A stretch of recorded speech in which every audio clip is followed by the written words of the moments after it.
ಪರಿ, ಇಂದು ನೀವು ನನಗೆ ಯಾವ ರಾಜಕುಮಾರಿಯ ಕಥೆ ಹೇಳ್ತೀರಾ? ಖಂಡಿತವಾಗಿ ನನ್ನ ಪ್ರೀತಿಯೇ, ಇಂದು ನಾನು ನಿನಗೆ ಒಂದು ವಿಶೇಷ ಕಥೆ ಹೇಳುತ್ತೇನೆ.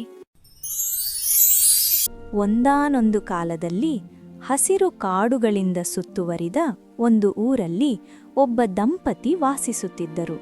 ಅವರಿಗೆ ಮಕ್ಕಳಿರಲಿಲ್ಲ. ಆದರೆ ಅವರಿಗೆ ಒಂದು ಕನಸು, ಒಂದು ಮುದ್ದಾದ ಮಗಳ ಕನಸು. ಒಂದು ದಿನ ಹೆಂಡತಿ ತನ್ನ ಗಂಡನಿಗೆ ಹೇಳಿದಳು, ನನಗೆ ಆ ಜಾದೂ ತೋಟದಲ್ಲಿರುವ ಸೊಪ್ಪು ತಿನ್ನಬೇಕು, ಇಲ್ಲದಿದ್ರೆ ನಾನು ತುಂಬಾ ಅಸ್ವಸ್ಥವಾಗಿ ಬಿಡುತ್ತೇನೆ.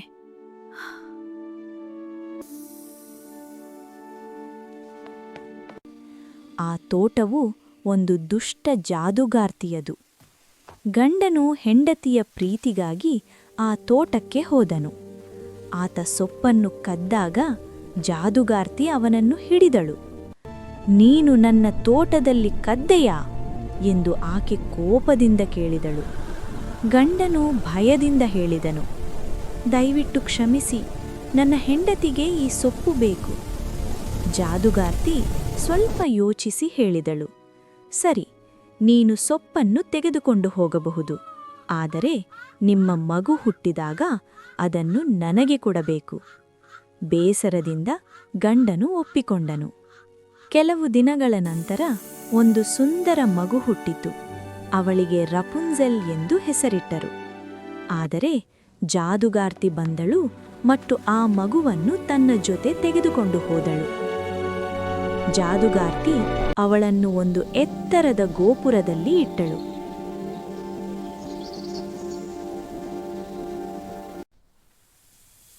ರಪುಂಜೆಲ್ ಬೆಳೆದಂತೆ ಅವಳ ಕೂದಲು ತುಂಬ ಉದ್ದವಾಗಿ ಹೊಳೆಯುತ್ತಿತ್ತು, ಬಂಗಾರದಂತೆ. ಆ ಗೋಪುರಕ್ಕೆ ಬಾಗಿಲೂ ಇಲ್ಲ, ಮೆಟ್ಟಿಲೂ ಇಲ್ಲ. ಪ್ರತಿದಿನ ಜಾದುಗಾರ್ತಿ ಬಂದು ಹೇಳುತ್ತಿದ್ದಳು, ರಪುಂಜೆಲ್, ರಪುಂಜೆಲ್, ನಿನ್ನ ಕೂದಲು ಕೆಳಗೆ ಬಿಡು. ಅವಳು ತನ್ನ ಉದ್ದ ಕೂದಲನ್ನು ಕೆಳಗೆ ಬಿಡುತ್ತಿದ್ದಳು. ಜಾದುಗಾರ್ತಿ ಅದನ್ನು ಹಿಡಿದು ಮೇಲಕ್ಕೇರುತ್ತಿದ್ದಳು. ರಪುಂಜೆಲ್ ದಿನವಿಡೀ ಗೋಪುರದಲ್ಲಿ ಒಂಟಿಯಾಗಿ ಇರುತ್ತಿದ್ದಳು. ಆಕೆ ಹಾಡುತ್ತಿದ್ದಳು, ಕನಸು ಕಾಡುತ್ತಿದ್ದಳು, ಹೊರಗಿನ ಜಗತ್ತನ್ನು ನೋಡಲು ಬಯಸುತ್ತಿದ್ದಳು.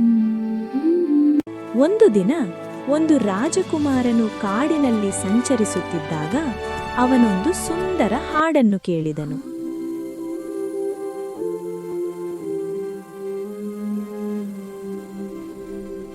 ಯಾರು ಹಾಡುತ್ತಿದ್ದಾರೆ ಎಂದು ಆತ ಆಶ್ಚರ್ಯಪಟ್ಟನು. ಅವನು ಆ ಗೋಪುರವನ್ನು ಕಂಡನು, ಆದರೆ ಹೊಳಗೆ ಹೋಗಲು ದಾರಿಯಿರಲಿಲ್ಲ. ಮತ್ತೊಂದು ದಿನ ಅವನು ಜಾದುಗಾರ್ತಿಯನ್ನು ನೋಡಿದನು. ರಪುಂಜೆಲ್, ರಪುಂಜೆಲ್, ನಿನ್ನ ಕೂದಲು ಕೆಳಗೆ ಬಿಡು. ಅವನು ಅದನ್ನು ಗಮನಿಸಿದನು. ಜಾದುಗಾರ್ತಿ ಹೋದ ನಂತರ ರಾಜಕುಮಾರನು ಕೂಡ ಹಾಗೆಯೇ ಹೇಳಿದನು, ರಪುಂಜೆಲ್, ರಪುಂಜೆಲ್, ನಿನ್ನ ಕೂದಲು ಕೆಳಗೆ ಬಿಡು. ರಪುಂಜೆಲ್ ಅಚ್ಚರಿಯಿಂದ ಕೂದಲನ್ನು ಕೆಳಗೆ ಬಿಟ್ಟಳು. ರಾಜಕುಮಾರ ಮೇಲಕ್ಕೇರಿದನು. ಆರಂಭದಲ್ಲಿ ರಪುಂಜೆಲ್ ಭಯಪಟ್ಟಳು.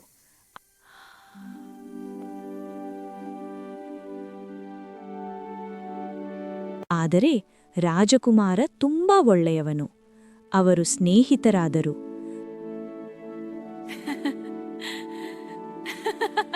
ನಂತರ ನಿಧಾನವಾಗಿ ಪ್ರೀತಿಯೂ ಹುಟ್ಟಿತು. ರಾಜಕುಮಾರನು ಹೇಳಿದನು, ನಾನು ನಿನ್ನನ್ನು ಈ ಗೋಪುರದಿಂದ ಹೊರಗೆ ತೆಗೆದುಕೊಂಡು ಹೋಗುತ್ತೇನೆ. ಅವರು ಪ್ರತಿದಿನ ಭೇಟಿಯಾಗುತ್ತಿದ್ದರು. ಒಂದು ದಿನ ರಪುಂಜೆಲ್ ತಪ್ಪಾಗಿ ಹೇಳಿಬಿಟ್ಟಳು, ನೀವು ಏಕೆ ಇಷ್ಟು ಭಾರವಾಗಿದ್ದೀರಿ? ರಾಜಕುಮಾರನಿಗಿಂತ ಹೆಚ್ಚು. ಜಾದುಗಾರ್ತಿಗೆ ಎಲ್ಲವೂ ಗೊತ್ತಾಯಿತು. ಅವಳು ಕೋಪದಿಂದ ಕೂಗಿದಳು, ನೀನು ನನಗೆ ಮೋಸ ಮಾಡಿದ್ದೀಯಾ? ಅವಳು ರಪುಂಜೆಲ್ನ ಕೂದಲನ್ನು ಕತ್ತರಿಸಿದಳು ಮತ್ತು ಅವಳನ್ನು ಕಾಡಿಗೆ ಕಳುಹಿಸಿದಳು. ರಪುಂಜೆಲ್ ಒಂಟಿಯಾಗಿ ಕಷ್ಟದಲ್ಲಿದ್ದಳು. ಆದರೆ ಅವಳು ಧೈರ್ಯ ಕಳೆದುಕೊಳ್ಳಲಿಲ್ಲ. ಅವಳು ಬದುಕಲು ಕಲಿತಳು. ರಾಜಕುಮಾರ ಬಂದಾಗ ಜಾದುಗಾರ್ತಿ ಅವನನ್ನು ಮೋಸ ಮಾಡಿದರು. ಅವನು ಕೆಳಗೆ ಬಿದ್ದನು ಮತ್ತು ಅವನ ಕಣ್ಣುಗಳಿಗೆ ಗಾಯವಾಯಿತು. ಅವನು ಕುರುಡನಾದನು. ಅವನು ಕಾಡಿನಲ್ಲಿ ಅಲೆಯುತ್ತಿದ್ದನು. ರಪುಂಜೆಲ್ಲನ್ನು ಹುಡುಕುತ್ತಾ. ಒಂದು ದಿನ ಅವನೊಂದು ಪರಿಚಿತವಾದ ಹಾಡನ್ನು ಕೇಳಿದನು.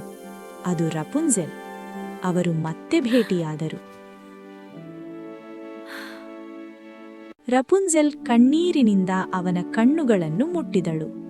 ಅದ್ಭುತವಾಗಿ ಅವನ ದೃಷ್ಟಿ ಮರಳಿ ಬಂದಿತು. ಇವರಿಬ್ಬರೂ ಮತ್ತೆ ಒಟ್ಟಿಗೆ ಸಂತೋಷವಾಗಿ ಬದುಕಲು ಶುರು ಮಾಡಿದರು.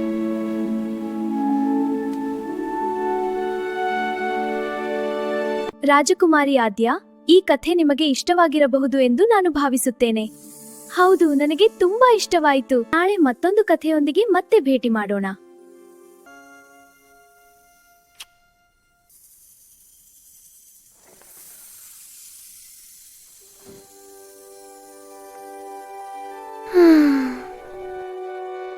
ಇನ್ನಷ್ಟು ವಿಡಿಯೋಗಳಿಗಾಗಿ ಸಬ್ಸ್ಕ್ರೈಬ್ ಮಾಡಿ, ಶೇರ್ ಮಾಡಿ ಮತ್ತು ಲೈಕ್ ಮಾಡಿ.